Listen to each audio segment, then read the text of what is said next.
All right, well, thanks for sticking with me here, and we go into the next video, which is all about the marketing plan and its validation.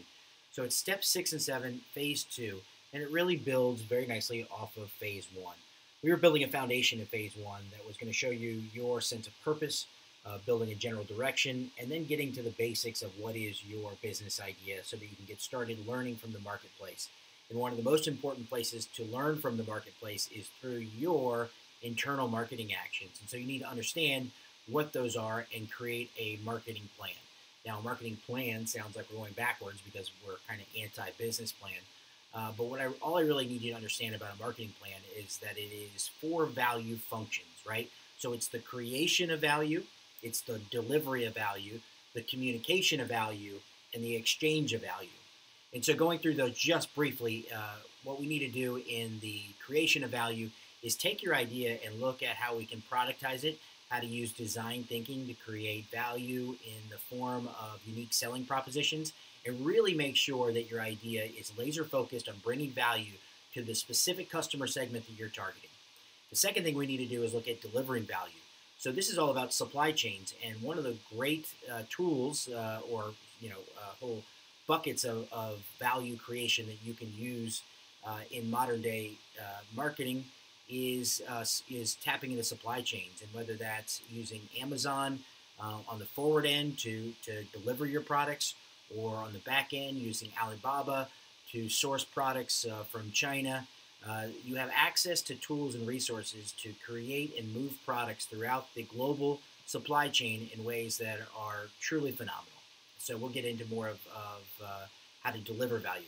The third part of marketing is the communication of value. And so most often people think of marketing as being about sales and advertising. And as advertising has certainly fallen away, sales is still super important. We have a very difficult job in communicating value to customers in this day and age. It's one thing to solve a problem for a customer base. It's another thing altogether to be able to make them aware that you are a viable solution, a trusted solution, and to break through the noise and clutter of their day. More than anything, people don't care. They like the way their life is, even when they're frustrated with certain problems, more than they like the option of inviting a bunch of hucksters, entrepreneurs, peddlers into their world and causing disruption. And so our job is this. In the first phase, we really have to understand and create value for people. And if we've created for value for people, we're going to help people. And as we try to communicate the value proposition that we've created, we really have to take that understanding that we're trying to help people. How can we get the message out there in a very open, honest way where we can provide value to our customers?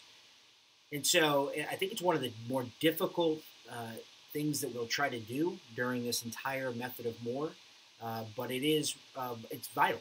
If we can't communicate to our marketplace, we're never going to survive. And one of the things that's innovative about this approach and really comes out of the lean startup and customer development and effectuation is the idea of co-creating these marketing channels with our customers from the very beginning. So in 2017, we're going to sell things before we build them. And we have to know that we can actually get in touch with these people before we go any further in the process. So we're moving marketing function way up in the process here. And I think that's a very important change than the way we've done things in the past. And the last value function, the fourth value function of the marketing plan, is exchanging value. And so we need to look at revenue strategies that help people access the things that make their lives better. And sometimes that's through pricing, revenue strategies, things that make the exchange more likely, allows them to try things, allows them to pay for over time, have a third party pay for the process. And there's a lot of options, and we need to be very strategic at this time to realize that it's not as simple as a one-to-one handoff exchange. It can be, but other times there's other things involved. So we'll look at all four of those things, and that will be the marketing plan. Then the next step is we actually have to go ahead and execute that marketing plan.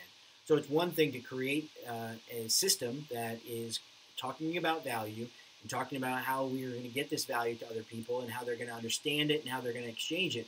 It's another thing to actually validate in the marketplace that yes, they can hear you, yes, they can understand you, and yes, they will take action, right? We're not going to be ready at this point to fulfill any orders. We haven't built any products yet.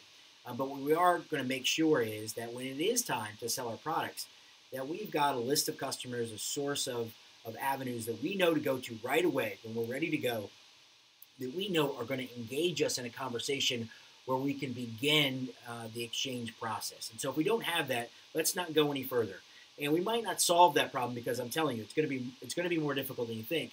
We might not solve that right away, but what we are going to do is we're going to be concurrently building that out. So we'll be building customer lists and working on the methodology of breaking through the noise and clutter as we continue the process. So it's so important that I've moved it way up into the process of entrepreneurship. And I think that's why phase 2 is going to be fun, exciting, difficult, and really, really important. So that's it for this, and I'll come back in a minute with phase 3.